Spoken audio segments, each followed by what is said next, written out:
नमस्कार, मंडल news bulletin में आपका स्वागत है। आइए पेश करते हैं आज के कुछ प्रमुख व मुख्य समाचार। अब तक यदि आपने मंडल न्यूज के इस चैनल को लाइक व सब्सक्राइब नहीं किया है तो जल्द से जल्द इस चैनल को लाइक व सब्सक्राइब जरूर कर दें।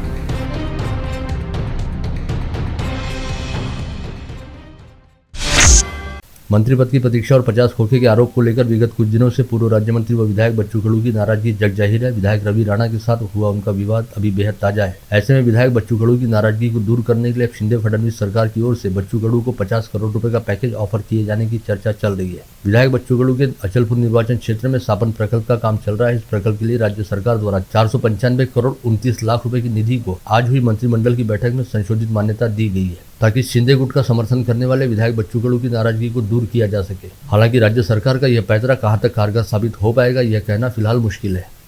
गत रोज ही अमरावती में हुए अपने कार्यकर्ताओं के सम्मेलन में विधायक बच्चू कडू और उनकी ही पार्टी के विधायक राजकुमार पटेल ने साफ तौर पर कहा था कि वे अपने अपने निर्वाचन क्षेत्र के विकास हेतु इस सरकार के साथ हैं। इसके अलावा उनका किसी से कोई लेना देना नहीं है। और इसके दूसरे दिन ही राज्य सरकार ने विधायक बच्चू कडू के निर्वाचन क्षेत्र हेतु 500 करोड़ की विकास निधि को संशोधित मान्यता देने का निर्णय लिया। गत रोज अमरावती में आयोजित प्रहार जनशक्ति पार्टी के कार्यकर्ता सम्मेलन में बुल्ढाना जिले के संग्रामपुर नगर पंचायत के पार्षद वैभव गायकी तथा अमित पाशा के साथ अन्य पार्षद व कार्यकर्ता भी पहुंचे थे, जिन्होंने मंडल न्यूज के साथ बातचीत में कहा कि प्रहार के संस्थापक अध्यक्ष व विधायक बच्चू कडू सभी को साथ लेकर चलने की क्षमता रखते हैं। यही वजह है कि समूचे राज्य के अलग अलग इलाकों में रहने वाले कार्यकर्ता उनका समर्थन करने के लिए गत रोज अमरावती पहुंचे थे।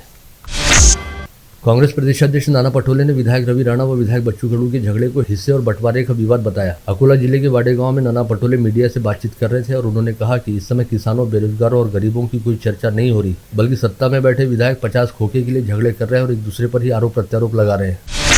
कांग्रेस की भारत जोड़ो यात्रा आगामी सोमवार 7 नवंबर को महाराष्ट्र में दाखिल होगी। पार्टी के नेता व सांसद राहुल गांधी की पहली सभा इसी दिन नांदेड़ में होने वाली है। वहीं दूसरी ओर विदर्भ की एकमात्र सभा संत नगरी शेगांव में शुक्रवार 18 नवंबर को होगी। ऐसी जानकारी देते हुए बुल्ढाना के युवक कांग्रेस अध्यक्ष अनिकेत मापारी ने बताया कि इस जनसभा के लिए समूचे विदर्भ क्षेत्र से कांग्रेस के पदाधिकारी व कार्यकर्ता शेगांव पहुंचेंगे और सभा के लिए भव्य तैयारियां शुरू है। शिवसेना से बगावत करने वाले पार्टी विधायकों को जस का तस उत्तर देने के लिए शिवसेना के पार्टी प्रमुख उद्धव ठाकरे ने जोरदार रणनीति बनाई है, जिसके तहत वह जल्द ही प्रदेश के अलग अलग हिस्सों का दौरा करेंगे। इस दौरे का प्रारंभ बुल्ढाना जिले से होने की जानकारी मिली है, जिसमें पता चला है कि संभवतः आगामी 26 नवंबर को वे बुल्ढाना जिले के चिखली में बड़े किसान सम्मेलन को संबोधित करेंगे। विश्व बाजार में कच्चे तेल के दाम कम होने से ईंधन की दरें जल्द ही कम होने के आसार नजर आ रहे हैं। एक रिपोर्ट के अनुसार पेट्रोल व डीजल के दामों में 2-2 रुपए की राहत आम लोगों को मिल सकती है। खबर यह भी है कि इस राहत की घोषणा के बाद गुजरात राज्य के विधानसभा चुनाव घोषित हो सकते हैं। विगत रविवार 30 अक्टूबर को प्रभात चौक के पास स्थित राजेंद्र लॉज की इमारत ढह जाने की वजह से निचली मंजिल पर स्थित राजेंद्र एम्पोरियम नामक दुकान में काम कर रहे 5 लोगों की मलबे में दबकर मौत हो गई थी। इस बात का पता चलने के बाद अमरावती पहुंचे पूर्व राज्य मंत्री विधायक बच्चू कडू ने उन 5 मृतकों के घर जाकर उनके परिजनों से मुलाकात की और उन्हें सांत्वना दी। इस समय विधायक बच्चू कडू ने इन 5 परिवारों को अपनी ओर से 50-50 हजार रुपए की सानुग्रह सहायता राशि भी प्रदान की। वहीं दूसरी ओर राजेंद्र लॉज हादसे में मारे गए 3 मजदूरों के परिजनों ने आज सिटी कोतवाली पुलिस थाने पहुंचकर लिखित तौर पर शिकायत दर्ज कराते हुए मांग उठाई कि इस मामले में निगमायुक्त, लॉज मालिक, इंजीनियर व ठेकेदार को भी आरोपी बनाया जाए, क्योंकि इन लोगों की अनदेखी व लापरवाही की वजह से ही यह हादसा घटित हुआ है। हमारा मुद्दा ये है कि इसमें जो शासकीय अधिकारी है, जो महानगर पालिका के जो अधिकारी दोषी है, उसकी जाँच होनी चाहिए और उनको आरोपी बनाना चाहिए। ऑडिट स्ट्रक्चर करने के बावजूद इन्होंने क्या किया कि उसको नूतनीकरण की तोड़ने का, आधी बिल्डिंग तोड़ते हैं और आधी रखते हैं। ऑडिट होने के बावजूद ये नूतनीकरण का आदेश कैसे पारित हुआ, इसकी जांच होकर इनको आरोपी बनाना। और वहीं राजेंद्र लॉज वाले मामले में एक सनसनीखेज जानकारी सामने आई है कि इस इमारत को ढहाने के लिए लॉज के संचालक को वर्ष 2020 से इस वर्ष जुलाई माह तक कुल 30 बार नोटिस दी जा चुकी है। इसके अलावा राजेंद्र लॉज के संचालक द्वारा ग्राउंड फ्लोर की दुकान को क्षतिग्रस्त करने की साजिश भी की गई थी, जिसे लेकर निचली मंजिल पर स्थित राजदीप एम्पोरियम के संचालकों द्वारा कोतवाली थाने में सबूतों के साथ शिकायत दर्ज कराई गई थी, लेकिन इसके बावजूद पुलिस द्वारा कोई कार्रवाई इस मामले में नहीं की गई थी। वहीं अब इस मामले में मनपा और पुलिस प्रशासन ने खुद के हाथ झटकने के लिए कार्रवाई के नाम पर लीपापोती करते हुए मुख्य आरोपी को छोड़कर राजदीप एम्पोरियम के संचालक और उनकी मां को गिरफ्तार किया है और राजेंद्र लॉज के संचालक अब तक पुलिस की पकड़ से बाहर है। इसके साथ ही इस मामले में यह भी पता चला है कि एमएमसी एक्ट की धारा 268 के तहत जर्जर मकान का मालिक यदि नोटिस देने के बावजूद इमारत खाली कर उसे ढहाता नहीं है तो मनपा उसे अपने कर्मचारी लगाकर ढहा सकती है और इस काम में जो भी खर्च आता है वो संबंधित संचालक से वसूल भी कर सकती है। लेकिन मनपा के अधिकारियों ने ऐसी कोई कार्रवाई नहीं की और 32 माह तक केवल नोटिस और पत्र व्यवहार का सिलसिला चलता रहा। अमरावती जिले की रेलवे से संबंधित विभिन्न समस्याओं को लेकर आज राज्यसभा सांसद अनिल बोंडे ने मुंबई में सेंट्रल रेलवे के प्रबंधक अनिल कुमार लाहौटी से मुलाकात की और उनसे विस्तार पूर्वक चर्चा की। इस समय भारतीय जनता पार्टी के शहराध्यक्ष किरण पातुरकर, महानगर यात्री संघ के अध्यक्ष अनिल तरडेजा सहित बालू मुरुमकर व किरण वाघमारे उपस्थित थे।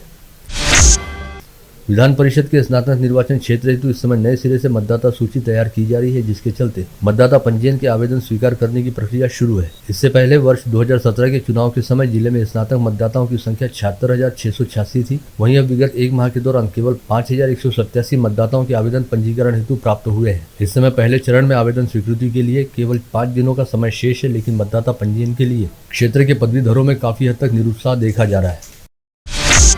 एक माह पहले जिला स्तरीय अस्पताल यानी डफरिन हॉस्पिटल के SNCU में रखे वेंटिलेटर में विस्फोट हुआ था और इस विभाग में आग लगते लगते बच गई थी। तब से यहां पर वेंटिलेटर का प्रयोग करना बंद कर दिया गया है और इस विभाग में विद्युत वायरिंग का काम नए सिरे से किया जा रहा है। ऐसे में कम वजन वाले और समय से पूर्व जन्मे नवजात शिशुओं को अन्य अस्पतालों में इलाज के लिए भर्ती कराया जा रहा है। वहीं डफरिन अस्पताल के इस विभाग में इस समय 20 नवजात शिशुओं को इलाज हेतु भर्ती रखा गया है।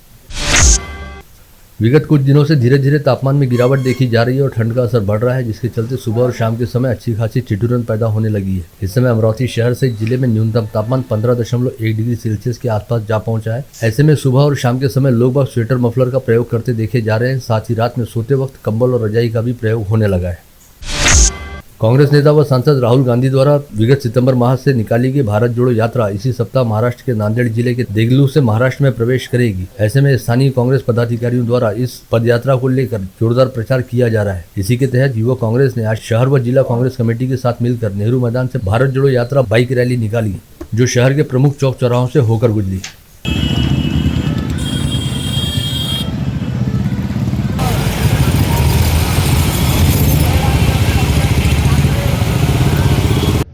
आपल्या सर्वांना भारत जोडो यात्रेमध्ये सामील व्हायचं आहे। त्याच्यासाठी काँग्रेस कमिटीचे अध्यक्ष बबलूभाऊ शेखावत यांच्या ऑफिसशी कॉन्टॅक्ट करावा व ज्या ज्या लोकांना भारत जोडो यात्रेमध्ये यायचं आहे त्यांनी त्या अनुषंगाने आपले नावं त्याच्यामध्ये समाविष्ट करून घ्यावी। राष्ट्रवादी कांग्रेस पार्टी द्वारा मनपा आयुक्त को ज्ञापन सौंपते हुए सवाल पूछा गया कि जब जिला नियोजन समिति की सभा में राज्य के उप मुख्यमंत्री देवेंद्र फडणवीस ने संपत्ति कर की दर वृद्धि को रद्द करने का आदेश दिया था, तो इसके बावजूद शहर के कई क्षेत्रों में बढ़ी हुई दरों के हिसाब से ही संपत्ति कर की डिमांड नोटिस क्यों और कैसे आ रही है। अग्रकुल देवी माता महालक्ष्मी जी की जन आशीर्वाद रथ यात्रा अग्रोहा से भारत भ्रमण करते हुए अंबा नगरी पहुंची, तो स्थानीय अग्रवाल समाज के महिलाओं और पुरुषों ने इस रथ यात्रा की भव्य दिव्य अगवानी बडनेरा रोड स्थित भक्तिधाम मंदिर परिसर में की, जहां पर आरती और अनुष्ठान पश्चात इस रथ यात्रा को गाजे बाजे और जयघोष के बीच रैली प्लॉट स्थित अग्रसेन भवन लाया गया।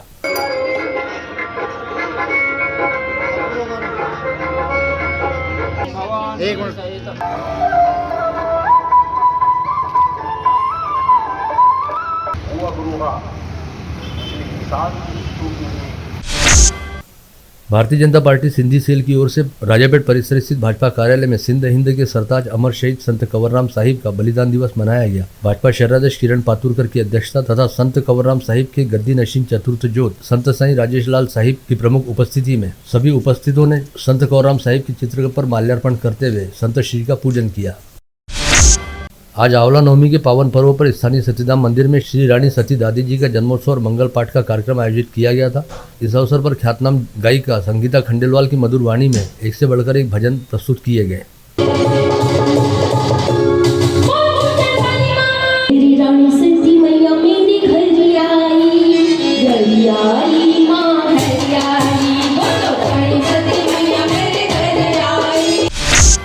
श्री संत गजानन महाराज के भक्तों का 5वां राज्य स्तरीय भक्त सम्मेलन कल 1 नवंबर से शुरू हुआ, जो कल 3 नवंबर तक चलेगा। इस 3 दिवसीय राज्य स्तरीय भक्त सम्मेलन में हिस्सा लेने हेतु समूचे राज्य से श्री गजानन महाराज के भक्तों की भारी भीड़ उमड़ी है। इस आयोजन के तहत विभिन्न धार्मिक कार्यक्रम आयोजित किए जा रहे हैं।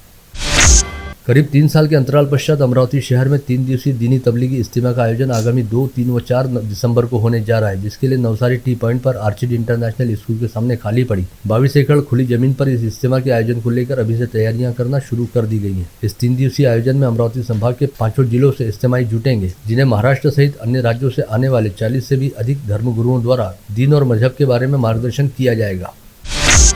राजापेट परिसर स्थित झोपड़पट्टी इलाके में रहने वाली कई महिलाओं ने आज एक पत्रकार परिषद बुलाते हुए कहा कि राजापेट रेलवे लाइन से लगकर विगत 50 वर्षों से अधिक समय से रहने वाले झोपड़पट्टी वासियों को जगह खाली करने के लिए एक भूमाफिया विगत 6 माह से धमका रहा है। साथ ही मनपा के अतिक्रमण विभाग द्वारा भी इस क्षेत्र के नागरिकों को नोटिस दी जा रही है।